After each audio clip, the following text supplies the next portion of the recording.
வணக்கம் மக்களே. தமிழ்நாட்டுல சிறப்பான சம்பவங்கள் நடந்துகிட்டு இருக்கு. அந்த சம்பவங்களை பத்தி தான் இன்னைக்கு நம்ம பேச போறோம். தமிழ்நாட்டுல சட்டசபை நடந்துட்டு இருக்கு. டெஸ்ட் மேட்ச் விளையாடிட்டு இருக்காங்க.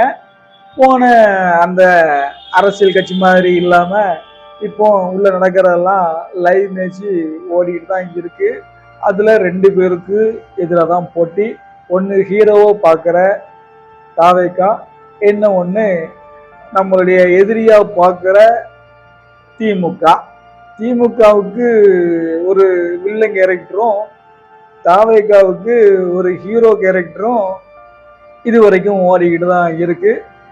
மாசமும் 3 ஆயாச்சு. இருந்தாலும் இந்த வில்லன் கேரக்டரு கண்டினியூ ஆகிக்கிட்டு தான் இருக்கு. அதை நம்ம பார்க்க போனோம்னா, எதை பண்ணாலும் விஜய் பண்ணா சரியாத்தான் இருக்கிற அப்படிங்கிற ஒரு கேங்கு, அல்லது இந்த திமுக காரன்ல பேசவே விடக்கூடாதுங்கிறத ஒரு கேக்கு. அப்படி ஒரு சம்பவம் நடந்துட்டு இருக்கு. அந்த சம்பவத்தையும் நம்ம இன்னைக்கு பார்த்துடலாம். 2வது, தாவேக அரசு ஒரு டெண்டர் விட்டுருக்கான். அது என்ன டெண்டர் அப்படின்னா, 1500 நடத்துனர்கள், அதாவது நம்மளுடைய போக்குவரத்து துறை இருக்கு இல்லையா, நடத்துனர், அது வந்து ஊபி கம்பெனி, அதாவது உத்தரப்பிரதேச கம்பெனிக்கு டெண்டரை பாஸ் பண்ணி கொடுத்துருக்காப்லையா. அந்த ஊபி கம்பெனி எடுத்ததுனால, அதாவது உத்தரப்பிரதேச கம்பெனி எடுத்ததுனால கண்டக்டா வர்றவன் எல்லாமே டிக்கெட் நிக்கலோ அப்படின்ட்டு ஹிந்தியில தான் பேசுவான். ஹிந்திக்காரனுக்கு தாவேக்காரங்க வாய்ப்பு கொடுத்துருக்காங்க அப்படின்ட்டு ஒரு சம்பவமும் ஓடிக்கிட்டு இருக்கு. அதையும் நம்ம பின்னாடி பார்த்துருவோம். அதை விட ஒன்று ரொம்ப சட்டசபையில் நடந்தது. கருணாநிதி பேரை கருணாநிதின்ட்டு ஒரு அமைச்சர் சொன்னு புட்டாப்ல. அதுக்கு நம்ம யூபிஎஸோட முன்னாள் அமைச்சர்கள் வந்து கொந்தளிச்சிட்டாங்க. ஐயா, எங்க மனசு ரொம்ப புண்பட்டுட்டு அப்படின்ட்டு. ஏவாவே அது ஒரு கரையில, இப்போ வந்த ஓபிஎஸ் ஒரு கரையில எங்க தலைவர் பேரை உச்சரிச்சிட்டாங்களே அப்படின்ட்டு. ஆனா நம்ம ஜெயலலிதா அம்மையார் வந்து எப்போ வேணாலும் சட்டசபையில திரு கருணாநிதிகள் ஆட்சி காலத்தில், திரு கருணாநிதி ஆட்சி காலத்தில் அப்படின்னா அந்த அம்மா போல் பேரி பேசும். அப்பெல்லாம் வராத வருத்தம், கோபம், மனசு புண்பட்டுட்டு அதெல்லாம் இப்போ மனசுக்கு புண்பட்டிருக்கு. யாருக்கு? போன தரப்பு ஆளுங்கட்சியா இருந்த, இப்போ எதிர்கட்சியா இருக்கிற இந்த உடன்பிறப்பு அமைச்சர்களுக்கு. இப்போ போன ஒட்டிக்கிட்ட ஓபிஎஸ் ஐயாவுக்கு தான் மனசு புண்பட்டு இருக்கு. இதை நம்ம யாருக்கிட்ட போய் சொல்லி அதையும் பார்த்துருவோம். அடுத்ததாக தலையங்கம், அதாவது நம்மளுடைய முரசொலியோட தலையங்கத்துல சுதந்திர தின விழாவில் மாறி மாறி சைட்டடித்த நடிகர்கள் அப்படின்ட்டு ஒரு தலையங்கம் போட்டிருக்காங்க. அதை பற்றியும் நம்ம விரைவாகவும் பேசிடுவோம். இது மட்டும் இல்லாம அண்ணாமலை ஐயா அவர்களும், தலைவர் அண்ணாமலையும், விஆர் லீடர் அந்த பொறுப்பில் இருக்கிற தலைவரும், அவரும் ஒரு குண்டை தூக்கி போட்டிருக்காப்புல. அது என்னன்னா, உங்க அமைச்சர்கள் 2%, 3% கமிஷன் வாங்க எல்லாம் ஆரம்பிச்சிட்டாங்க. அதுக்குள்ள ஃபுட்டேஜ்ல என்கிட்ட இருக்கு, ஏன்னா தாரேன் அப்படின்ட்டு அவர் ஒரு குண்டை தூக்கி போட்டிருக்காப்புல. அதை சரி, அதுதான் விட்டுட்டோம் அப்படின்னா, ஒரு கும்பல் வந்து இப்போ சட்டசபையை ஃபுல்லாவே கிறிஸ்துவ மிஷினரியா ஆயிட்டு அந்த மாதிரிதான்ப்பா இருக்கு. சபாநாயகர் என்னன்னா, கிறிஸ்துவத்துக்குள்ள அந்த பைபிளை வாசித்து தான் சபையை ஸ்டார்ட் பண்றாப்புல.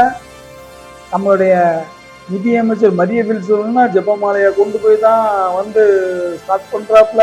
ஜெபமாலையினாலதான் நான் இப்படி எங்களுக்கு நான் கிறிஸ்தவர்களுக்கு என்னமோ சொல்றாங்க. அதை நம்ம சொல்றதுக்கு ஒன்றும் இல்லை, நம்ம சொல்லவும் கூடாது. ஏன்னா இது ஜெய் ஸ்ரீராம் சொன்னு ஆரம்பிச்சாலோ,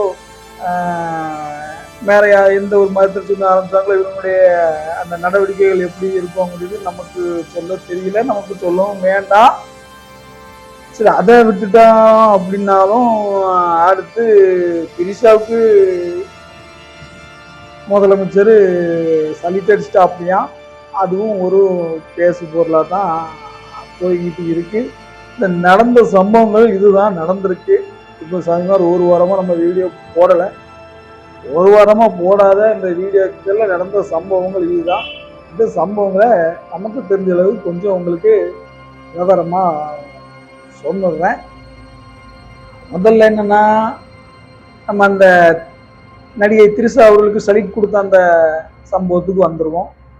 அதுல என்னன்னா, அந்த முதல்லையா சுதந்திர தின அந்த கொண்டாட்டத்துல போறாப்புல. அப்போ நடிகையான இந்த திரிஷாவும் அங்க உட்கார்ந்துருக்காப்புல. சைட் அடிக்கும், எல்லாத்துக்கும் சைட் அடிக்கணும், அவங்களும் சைட் அடிச்சிருக்கலாம், அல்லது வேணுக்குனே நம்ம கூட இருந்த சகி நடிகை தெரிஞ்சுன்னா எப்படியோ சலிட்டு அடிச்சிட்டாப்புல. அந்த ஒரு சலிட்டு அடிச்ச மேற்ற ஒரு பெரிய கொலை குத்தம் பண்ண மாதிரி திமுக முரசொலி தலையங்கத்துல போட்டிருக்காப்புல.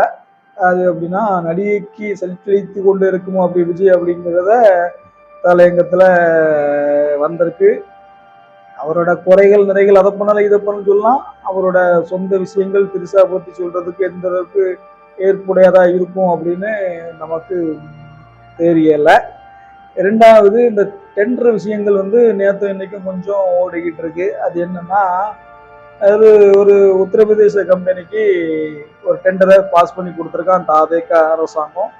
அது என்னன்னா, நம்ம கண்டக்டருங்களா டிக்கெட் எடுப்பாங்கல்ல, அந்த கண்டக்டருக்கான அந்த டெண்டரு ஒரு 1500 கண்டக்டர் வேணும் பஸ் ஸ்டாப்புக்கு. அதுவும் ஒப்பந்த முறையில் தான், அது பெர்மனன்ட் ஜாப் கிடையாது, ஒப்பந்த முறையில் தான். ஆனால் அதை ஏன் உத்தரப்பிரதேசக்காரங்களுக்கு கொடுக்கணும்? ஏன் தமிழ்நாட்டில் அப்படி கம்பெனி இல்லையா? மேன்பவர் கம்பெனிகள் இல்லையா? தமிழ்காரங்களுக்கு அந்த வேலையை கொடுத்துருக்கலாமே. இப்போ தமிழ்நாட்டில் உள்ள கம்பெனிக்கு கொடுத்தா இல்லை தமிழ்காரங்க தானே வேலைக்கு வந்திருப்பாங்க. யூபியில் உள்ள கம்பெனிக்காரங்க கொடுத்தா அவங்க யூபிக்காரன் வட இந்தியனை தானே கொண்டு வந்து கொடுப்பான் அப்படின்ட்டு ஒரு சாரார் ஒரு குற்றச்சாட்டையும் தாவேகா அரசு முன்ன வைக்கிறாப்ல.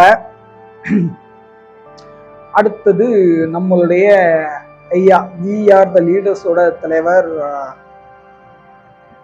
அண்ணாமலை ஐயா அவர்கள் வந்து கொஞ்சம் தாவேகாவுக்கு சப்போர்ட்டா தான் இருக்காப்ல.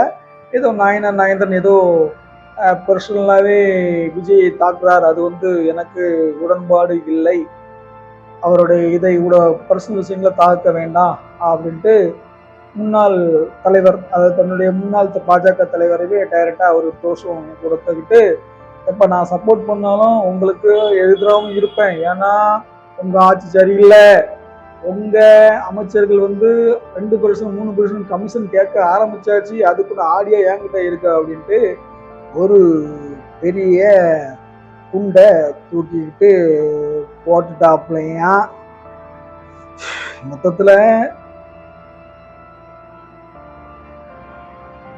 மொத்தத்துல 3 மாசம் ஆயிட்டு. அதனால இந்த தாவேக அரசு வந்து பயங்கர பயத்துல இருக்கு. இப்ப ஆட்சி கவுளுமோ அப்போ ஆட்சி கவுளுமோ அப்படின்னு பயத்துல இருக்கு அப்படின்ட்டு நான் சொல்லல. முரசொலியில உடன்பிறப்புகளுக்காக ஒரு தலையங்கமும் வந்திருக்கு, பயத்தில் இருக்கிறது அப்படின்ட்டு சொல்லிருக்காப்புல. அதுல ஒரு சட்டசபைகள் வாக்குவாதங்கள் நடந்துட்டு இருந்துச்சு. அப்போ திடீர்னுட்டு வனத்துறை அமைச்சர் டக்குன்ட்டு டென்ஷன் ஆயிட்டு இங்கெல்லாம் அப்படி, திமுக அப்படி இப்படி, முதலமைச்சர் கருணாநிதி பெயரை சொன்னு அப்படி பண்ணார் இப்படி பண்ணார் அப்படின்னு சொல்ல, அதுக்கு வந்து உடனே நான் சொன்னோம் இல்லையா, இந்த உடன்பிறப்புகள், புதிய உடன்பிறப்புகள், பழைய உடன்பிறப்புகள் எங்கள் மனசு முன்னாயிட்டு எங்க ஐயாவோட பேரை சொல்லிட்டாங்க அப்படின்னு அவங்க வந்து ஒரு சீன் கிரியேட் பண்ண, அது வந்து சரி ஓகேப்பா, நீங்க உங்க மனசு ரொம்ப புண்பட்டுட்டீங்க, அதை வந்து நாங்க சட்டசபையில அந்த அவை குறிப்பு வந்து நீக்கிடுறோம் அப்படின்ட்டு சபாநாயகர் பிரபாகரும் சொன்ன அந்த மேட்டரை அப்படியே முடிச்சிட்டாப்ல. ஆனா தலைவர் விஜய் அவர்கள் திடீர்னு கருணாநிதி அவருடைய பெயரை சொன்னதற்காக நான் வந்து சாரி சொல்கிறேன் அப்படி சொன்னு அதை ஒரு வித்தியாசமா கொண்டு போயிட்டாப்ல. இங்க சாரி சொல்லலாம், கருணாநிதியின் பேர் வச்சிருக்கிறது பேரை சொல்றது தான். முதலமைச்சர் ஜெயலலிதா அம்மாவே கருணாநிதி தான் கூட்டிருக்கு. இதுக்காகலாம் நீங்க வந்து சாரி சொல்ல வேண்டிய தேவை இல்லை.